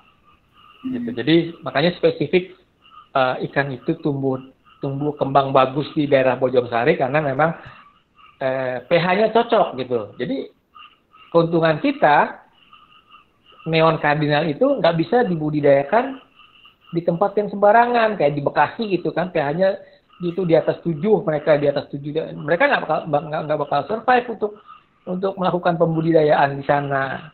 Jadi keuntungan, jadi semua orang Bekasi eksportir supplier Bekasi pun ngambil neon tuh di kita gitu. Nah kalau jenis yang lain semuanya Memphis, kalau Memphis itu kan lebih istilahnya dia nggak di pH normal pun di 7 pun dia bisa berkembang gitu, nggak ada masalah. Jadi dimanapun bisa, kan nggak spesifik kan berarti kan? Ininya kan dia di mana aja bisa. Tapi kalau neon, cardinal, red nose itu yang menguasai pembudidayanya hanya di sekitar situ, Bojongsari, Depok gitu. Karena memang pH-nya kebetulan pH airnya cocok gitu di sana. Oh, kardinal itu yang itu sama, dia mirip-mirip. Kardinal neon. Jadi neon sama kardinal hampir mirip. Dari segi ininya, dari segi anatominya, kemudian kalau perbedaannya, kalau kardinal itu merahnya panjang seluruh badan. Nah, kalau neon itu separuh-separuh, hijaunya separuh, birunya separuh, merahnya separuh. Nah, dari segi gerakannya, ikan kardinal lebih lincah dibanding ikan neon. Jadi berenangnya, misalnya di akuarium itu lebih bagus memang ikan kardinal karena mereka seperti ikan laut, jalannya itu berendeng-rendeng gitu kan. Nah, makanya itu juga termasuk ikan yang bagus. Dari segi budidayanya, memang neon agak sulit, istilahnya agak ribet ya, karena melakukannya itu breedingnya secara yang dilakukan sekarang itu per pasang, jadi nggak bisa dilakukan secara massal. Kalau cardinal, red nose itu secara massal bisa. Makanya banyak kekurangan ikan neon karena memang pembudidayanya pun harus mempunyai skill yang cukup baik, teliti gitu ya, rajin gitu. Karena ya misalnya nih kita mau mijakan, kita pilihin dulu nih indukannya yang matang gonat. Satu. Nah kemudian kita campur nih sore. Sepasang, 300 set misalnya satu akuarium ukuran 25 kali 20 tinggi 15, 300 set sekali kawinin, tutup pakai terpal plastik hitam. Dah besok lihat mana telur yang udah bertelur. Nah udah diamin dulu, sorenya angkat biangannya, indukannya diangkat dulu. Nah itu kan perlu kerja yang benar-benar tekun gitu. Sedangkan kalau buat budidaya cardinal dan red nose itu sifatnya satu akuarium misalnya bisa terdiri dari 50 pasang, 100 pasang gitu. Hanya dikasih rak di bawahnya kasa sehingga nanti telurnya di bawah tinggal diangkat diangkat biangnya, telurnya biarkan di situ. Nah, kan lebih mudah, nggak kerjanya nggak satu-satu gitu. Nah, makanya neon agak sulit bisa mendapatkan banyak karena ya kalau memang pembudidayanya lagi moodnya lagi nggak bagus, jadi ya kadang-kadang terpengaruh ke situ gitu. Ya timingnya juga. Oke. Coba saya mau fokus ke yang kardinal ya Pak. Soalnya kalau yang neon itu sama Wendy. Oh gitu. Jadi April lebih kecenderung ikan konsumsi nih? Sebenarnya iya, saya lebih ke konsumsi dan Wendy lebih ke ikan hias kayak gitu Pak. Kalau misalnya Bapak bisa saya kalau misalnya Bapak juga kan tadi saya juga udah dengar dari sebelum-sebelumnya Bapak ngobrol sama Bu Haris kan Bapak ada pengalaman juga di ikan konsumsi. Kalau misalnya Bapak masih ada pokdakan yang masih ada ikan konsumsinya, saya juga mau coba lebih tanya-tanya lagi nih Pak ke Bapak sama ke anggota Bapak juga. Boleh aja, boleh. Di sini di Bogor, saya kan kondomisili saya kan di Bogor. Memang waktu pertama kali saya datang usaha ikan tuh benar-benar mau fokus di ikan itu tahun 2008, saya bilang awalnya di Bogor ini. Tapi masih saya bolak-balik, rumah saya masih di Wisma Mas waktu itu di Pondok Cabe, di Depok. Nah, jadi saya bolak-balik nih seminggu 3 kali, kadang-kadang saya nginep di sini. Nah, tapi saya pikir sudah umur begini waktu itu, adalah saya putuskan 2013 saya pindah ke sini ke Bogor ini. Tapi tetap kalau usaha ikan hias masih tetap karena di situ kan ada Pak Agus. Jadi saya udahlah saya pegang Pak Agus, yang saya kan rumah di sini. Ini kelompoknya sebenarnya kelompok ikan konsumsi. Nah, kalau memang April mau ikan konsumsi, nanti bisa aja ke sini, ke tempat saya. Nanti ada beberapa kelompok anggota yang kelompok yang masih eksis di ikan patin. Bisa lihat ininya peternakannya seperti apa. Kemudian karena memang kalau ikan patin ini kan benar-benar istilahnya kalau merawat ikan patin itu bisa begadang gitu ya istilahnya kalau mau ikan. Karena 2 jam sekali mesti disipon, 2 jam sekali makan lagi, nanti begitu sejam kemudian disipon lagi karena ya isinya banyak, satu akuarium itu bisa 5.000 larva kan, jadi kualitas air mesti terkontrol benar, makanya saya kemarin agak was-was juga karena modalnya cukup lumayan. Kalau sekali proses 21 hari itu bisa modalnya benar-benar kita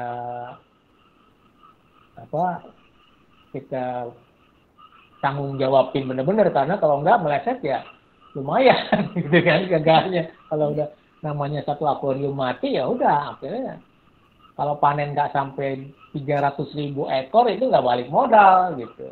Kalau cuma 100.000 ekor nih dalam satu kali periode penyuntikan misalnya kan, itu nggak bakal balik modal karena kan larva itu ukuran 3/4 cuma harganya 70 perak 80 perak gitu kan. Kalau 100.000 berarti 8 juta, belum ongkos buat namanya penjaganya itu kan 2 orang, makan, rokok, kopi, kemudian belum cacingnya sekarang dulu dari 3.000 harga 2.750 per kaleng, sekarang stakernya sekarang sudah 35.000 per gayung gitu. Jadi ya benar-benar mesti yang itu, makanya saya ya udahlah kalau saya beralih karena ya nggak terlalu ini bener resikonya di kita bagi yang modalnya nggak terlalu besar ya agak sulit. Kita mesti punya modal 3-4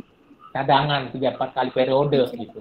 Jadi jaga sekali kita nggak ini. Banyak yang dulu pada tahun 2008 itu banyak yang bikin farm gitu kan. Cuma kalau memang mereka cuma mau coba doang, ya akhirnya sekali periode jual akuarium semua.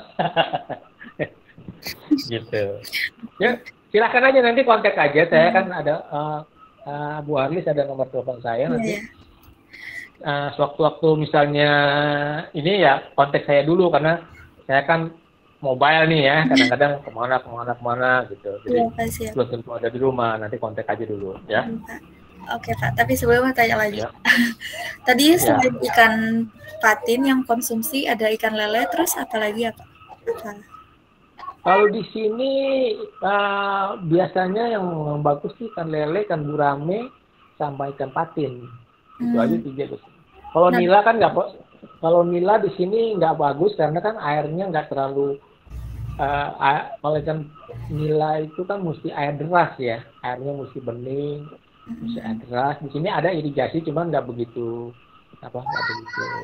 airnya nggak begitu bagus lah ya. Jadi di sini hanya ikan gurame, patin, sama ikan lele. Oke.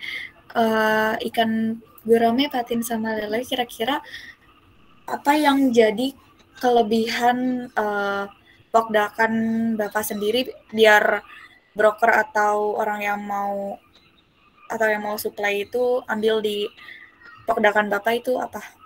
Ada keunikannya gitu apa gimana? Ya sebenarnya kalau buat keunikan kalau dari ikan patin karena memang ada beberapa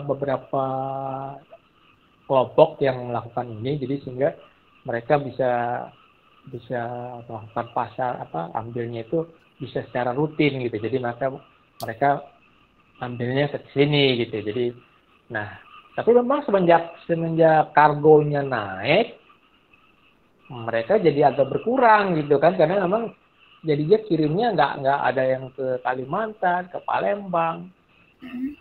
Jadi hanya ke Jawa Timur segala macam. Jadi sekarang memang makanya pada istilahnya banyak yang pada jatuh karena pasarnya nggak menarik lagi gitu loh, Mbak. Harganya naik ya? Iya, harganya ya segitu-segitu aja dari dulu. Dari saya tahun 2008 itu benih ukuran 3/4 itu cuma 60 perak. Itu dulu Artemia cuma harga 275. Cacing harga 6.000 per kaleng. Nah, satu kaleng 6.000 itu kalau 2 kaleng berarti kan 12.000 ya. Berarti satu gayung itu 12.000. Padahal sekarang cacing itu harganya 35.000. Udah hampir 100% naiknya lebih. Nah, ikan naik paling cuma 75 perak harganya. Jadi nggak menarik gitu, nggak apa. Dan lagi satu lagi yang menjadi kendala adalah indukan. Indukan itu karena memang kolam kita di daerah Bogor ini, yang di tempat saya ini, nggak ada ya kolam yang istilahnya kedalaman sampai 2-3 meter gitu. Padahal khusus untuk pemeliharaan induk itu akan tumbuh kembang baik, dia punya telur itu. Jadi gini, kalau kolam buat indukan itu cuman 1 meter ya, Iya. ketinggian air, itu kan kalau di musim panas, air itu panas sampai ke dalam kan ya, Oh iya. tembus gitu. Nah, jadi pada saat ikan patin itu panas, dia akan buang telur istilahnya. Nah, akan sulit. Jadi begitu kita nggak suntik itu ikan, kita nggak pijahkan itu kan, itu akan buang telur dia. Karena ikan patin yang kita punya itu kan nggak bisa beranak secara sendirinya kan, harus di stripping, harus disuntik dulu, sudah itu baru di stripping, baru dipijahkan secara buatan gitu kan, diaduk dengan bulu ayam segala macam begitu modelnya. Jadi kalau kita nggak merawat indukan secara baik dengan di tempat yang 2 meter, 3 meter tinggi air, itu kadang-kadang kita susah mendapatkan induk untuk melakukan penyuntikan. Nah, kan repot. Kalau kita nggak punya banyak induk, masa kita nggak makan sih? Nggak bisa memelihara larva. Nah, akhirnya kita beli dari Subang larva. Udah kena 7 perak. Nah, itu kan kendala jadinya kan, kalau udah ada kos lagi untuk beli larva, berarti kan sudah ada marginnya, sudah mulai berkurang lagi gitu. Itu kendalanya, makanya saya pikir ya saya tinggalin deh ikan patin. Saya lihat lebih menjanjikan ikan hias gitu. Tapi bukan artinya memasakkan April supaya untuk mengembangkan ikan konsumsi ya, enggak gitu. Cuman ya begitulah keadaannya gitu. Iya. Gimana Bu Harlis? Saya supaya beda aja Pak Rino, supaya beda. Jadi karena dua-duanya ini nanti bimbingan saya tahun depan, dan mereka langsung jadi Sinta 2 gitu, nggak usah susah-susah bikin skripsi dari awal, ngapain capek-capek. Jadi makanya saya bilang ini mumpung ada, ambil curi start dulu untuk cari informasi sedalam-dalamnya. Foto-fotonya tinggal terkini aja gitu loh Pak, terkini kan enak, gampang, tinggal jadi search gitu. Nah, jadi ini udah mulai menata, ini semua materinya semua ditata. Tahun depan tuh sudah masuk tuh langsung masuk Sinta 2, gampang, enteng gitu loh. Jadi enak. Nah, Pak Rino, ini kan coba nanti kalau ke Bogor, kan kita tuh dosen sekarang diminta untuk ngajak anak-anaknya turun gitu, nggak di kelas aja. Coba apa saya koordinasikan, boleh nggak kami anaknya anak 18 ya, 18 kalau dengan dosennya 19. Ya mungkin nanti nambah Wendy sama April boleh, Fania. Kita sama-sama ke Bogor dengan base-nya Pradita. Kira-kira harinya apa Pak Rino? Kalau enak yang paling slow gitu, paling santai Pak Rino tuh kapan ya? Iya. Kalau saya gini Bu, kalau buat nimbau yang buat farm ikan patin ya. Ya. Mendingan saya informasikan dulu, karena kadang-kadang kan dia nggak selalu ada, mau kita kan supaya nanti teman-teman yang dari Pradita itu kan dosen bisa lihat secara ini Bu ya, secara ada perawatan seperti apa. Dosennya cuma saya Pak, semuanya mahasiswa. Oh, semua mahasiswa. Ya. Jadi aman Pak, yang tua cuma saya, semuanya muda-muda. Ya diatur aja Bu. Kalau sekarang dia udah masih ada nih. Kalau dalam minggu ini dia masih, saya lihat kemarin dia baru nyuntik tuh. Berarti Pak Dekan. Minggu jadi ini saya masih di Surabaya sampai minggu depan. Ya udah nanti berkabar Bu, seminggu kemudian berkabar. Iya. Ya, dan tinggal kontak aja, gampang, saya bisa aturin. Karena dituntut hari ini juga ada tuntutan bahwa Pak Rektor itu meminta dosen membawa anak keluar dari kelas gitu. Saya pikir kemana nih, karena kan saya kebetulan di pengantar bisnis, jadi ini kan tentang bisnis, masuk banget gitu Pak Rino itu. Jadi kalau ke Depok ya boleh sih, Depok ada sih ikan hias, tapi ya apa bisa ada 2 tempat kan boleh, ikan konsumsi dan ikan hias, jadi biar mereka bisa compare gitu loh, sekalian jalan. Nah, nanti saya akan koordinasi dulu. Makanya ini menarik sekali nih ngobrol sama Pak Rino, karena Pak Rino kan menduka dengan hati yang paling dalam. Tidak. Jadi legowo menjelaskan, ikhlas menjelaskan, itu kan amal jariah Pak. Iya, saya sih alhamdulillah saya sih apa yang saya bisa saya bisa sampaikan ya saya sampaikan, nggak ada yang saya tutupin lah. Iya, bagus banget Pak. Terbuka. Makanya, iya, saya juga kaget. Ya memang gitulah, biar ada cerita ya, ujung-ujungnya tuh baru kita dapat yang enak-enak. Yang awal-awalnya itu cobaan, untungnya istiqomah gitu. Ini karena sudah tergantung sudah terlanjur memilih judul ini, mau nggak mau kan harus turun dengan Bu. Dengan alasan apapun kan. Semakin kesini semakin nggak enak gitu. Tapi akhirnya oh ya sekarang dibukakan kemudahan gitu kan, kelancaran komunikasi gitu ya, beruntung banget saya juga. Jadi gitu Pak. Jadi tadi coba saya koordinasi anak kapan. Tapi biasanya hari apa gitu Pak? Lebih kalau saya ngajarnya tuh hari Rabu. Apa hari Rabu nggak apa-apa? Biasanya kalau keluarnya pas hari ngajar. Nggak apa-apa Bu. Yang penting saya sih ya kalau saya paling kalau ngirim misalkan kan saya masih kirim-kirim lokal Bu. Paling saya cuman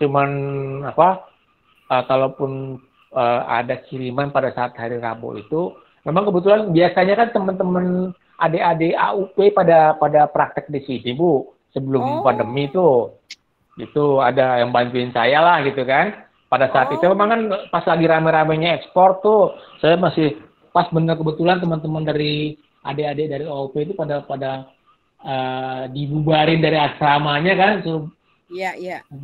suruh karena mereka online. Ayo semua bubar. Kemana? Coba cari tempat perikanan yang bisa nampung kalian gitu kan. Ya kebetulan saya ada tiga orang dari Tanjung Pinang, ada dari mana? Dari Depok juga ada, dari Bangka Belitung juga ada. Itu kemarin tuh. Jadi kemarin AUP itu Pak, dia kan lebih ke cara budidaya yang baik gitu kan. Bagaimana cara budidaya yang baik. Kalau kami umum jadi sosialnya. Sosial ekonomi bisnisnya ya, sosioekonominya, pemberdayaannya sejauh mana, bagaimana caranya untuk tetap survive di saat pandemi, terus bagaimana pengaruhnya siapa, apakah dari keturunan ketika memilih jenis usaha ini, apakah dari teman, ada dari lingkungan gitu yang dicari kalau sosioekonomi gitu. Terus tentang modalnya bagaimana, dari segi keuangannya, dari segi SDM-nya gitu kalau kami. Jadi tapi kalau untuk itu ya ikannya itu ya dibahas cuma sedikit secara umum saja, tidak secara spesifik gitu. Untuk ininya kayak penyakitnya apanya cuma tersebut saja gitu, tapi tidak lebih dalam lagi sampai eksekusinya bagaimana gitu, tidak begitu. Tapi coba Wendy, ada pertanyaan kah Wendy? Apa Wendy sudah mantap dengan ikan neon tetra, sudah nggak kemana-mana, dia sudah memilih Rifki katanya. Coba Randy. Adik ketiduran dia. Udah tidur jangan-jangan. Iya, Wendy. Ya, apa Wendy? Ayo. Masih mau pertimbangin. Oh, kamu nggak pindah ke lain hati Wendy? Ini ada Pak Rino tuh banyak tuh katanya. Anggota pokdakannya banyak katanya. Saya bingung aja sih Bu, di antara milih pembudidaya atau yang bagian marketingnya Bu. Boleh marketingnya saja, tapi marketingnya apa ya boleh. Marketingnya nggak akan hanya marketing aja, semua analisa pemasaran, terus strategi pemasarannya gitu. Kalau April ngambil dari mananya dia? Dari kewirausahaannya sendiri gitu loh. Kewirausahaan itu bagaimana gitu. Jadi dari strategi kewirausahaannya gitu boleh, apa-apa. Iya, marketingnya kalau marketing kan nggak kelar-kelar tuh Wendy, panjang kan ngobrolnya kan. Kamu sudah mulai tertarik tuh sama marketing. Ya paling enak. Dari gimana operasionalnya sama marketingnya itu gitu sih. Ya oke. Makanya nanti ikut aja Wendy sama April kan. Tapi hari Rabu kalian bisa izin toh. Karena kalau hari Rabu gimana lu? Karena hari Selasa Bu Aris bisa izin karena anak-anak dengan kelas lain, dengan tugas kelas lain, dosen lain, Bu Aris bisa cuma Rebo tuh keluar tuh pengantar bisnis. Nanti begitu dari Surabaya Bu Aris harus membuat jadwal gitu. Karena kita juga dioprak-oprak Pak Rino. Rektornya bilang ini dosen kok bawa keluar, ayo mahasiswanya bawa keluar gitu. Kalau Rabu besok kalau nggak salah dari dari BRIN itu mau ada pertemuan di Kota Agus. Ya tapi kan saya masih di sini, saya ujian sidang tertutup. Oh masih Surabaya. Oh minggu depan masih Bu Harli masih di Surabaya ya? Masih karena kan belum tahu dan Rabu saya nggak bisa Rabu itu saya ngajar, nggak boleh keluar, nggak boleh meninggalkan Iya. kampus. Selain Rabu boleh. Ya udah diatur aja nih Bu. Pokoknya Pak Rabu besok ini. Kalau yang Rabu besok hari ini. Bu, tadi kalau misalnya yang hari Rabu itu kita ada kelas sampai jam 11 sih, Bu. Masa kita jam 12 berangkat, sampai sana hujan kalau Bogor sore. Ya udah. Ah, iya pasti. Berarti izin ya kita lu. Itu kurang maksimal April kalau jam 12 berangkat itu. Nah, pulangnya bisa nginep, bisa di Pak Rino. Nah, kalau 1 2 nginep nggak apa-apa lah, 1 bis gimana Pak Rino bingung. Boleh Bu, bisa nanti kita izin ya lu. Boleh, nggak apa-apa. Makanya sekalian kan untuk melanjutkan yang saya gitu, yang penelitian Bu Harlis, boleh kalian dengan alasan melanjutkan penelitian saya Bu Harlis gitu loh. Boleh izin. Nggak apa-apa lah sekali. Tapi kan Bu Harlis juga kalau udah sidang tertutup baru balik, jadi aman, bisa koordinasi gitu. Ini belum, masih kepikiran juga sidang tertutup. Ini aja sebenarnya banyak kerjaan, tapi karena Pak Rino mumpung ada waktu, harus segera dieksekusi nih. Jadi intinya terima kasih banyak Pak Rino hari ini kesempatannya. Ya, sama-sama ya Pak. Aduh, ini semoga jadi amal Bapak ini nantinya kan terus-menerus akan diangkat oleh Wendy dan April untuk skripsi, untuk Sinta 2. Kalau Fania ini baru semester 3 Pak. Dia di STT Nurul Fikri. Sistem informasi dia ambil sistem informasinya. Jadi sistem informasi itu yang sekarang saat ini baru masuk untuk ke BRIN. Itu saya kan edukasinya, jadi melalui sistem informasi itu nantinya bisa, tapi masih lama sih Fania itu, masih lama, nggak tahu apakah juga ikut-ikutan itu tentang ikan hias atau ikan konsumsi, nggak tahu lah nanti. Gitu. Jadi Wendy masih ada pertanyaan atau April? Saya mungkin nanti dulu, belum ya ada. Nanti dulu ya, nahan nafas dulu. Masih ngawang-ngawang juga nih. Disiapkan untuk nanti ketemu langsung kopdar aja langsung. Kopdar. Wendy bagaimana? Masih ngawang-ngawang juga Bu. Masih bingung nih. Udah mulai ngantuk Pak. Ya udah. Jadi ditutup saja ya. Nanti kapan-kapan kita ngobrol, semoga aja langsung segera hadir kopi darat secara langsung. Jadi melihat ikannya patin. Pernah makan nggak April patin? Oh, sering ya. Sebenarnya Mama kan selalu ada gitu ya masak ikan patin pakai bumbu kuning. Suka banget itu. Bu Haris tuh suka itu. Kalau mau nanti saya bawain Bu, tapi saya nggak terlalu suka sih kalau saya ya. Mau dong nanti kalau Bu Haris udah nyampe deh. Nanti calling April bawain patin gitu ya. Siap. Kan ada minyaknya gitu, minyak ikan patin minyak gitu kan. Itu suka banget tuh. Karena aman gitu, minyak ikan tuh aman gitu. Oke Wendy, selesai Wendy. Oke Bu. Oke ya, jadi ditutup saja. Terima kasih banyak Pak Rino hari ini kesempatannya. Mungkin ada kalimat kalimat penutup untuk penyemangat itu. Wendy dan April itu dan Fania untuk mimpi indah tentang ikan hias atau ikan konsumsi Pak. Silakan Pak. Iya. Ya intinya sih apapun ya, walaupun tadi saya juga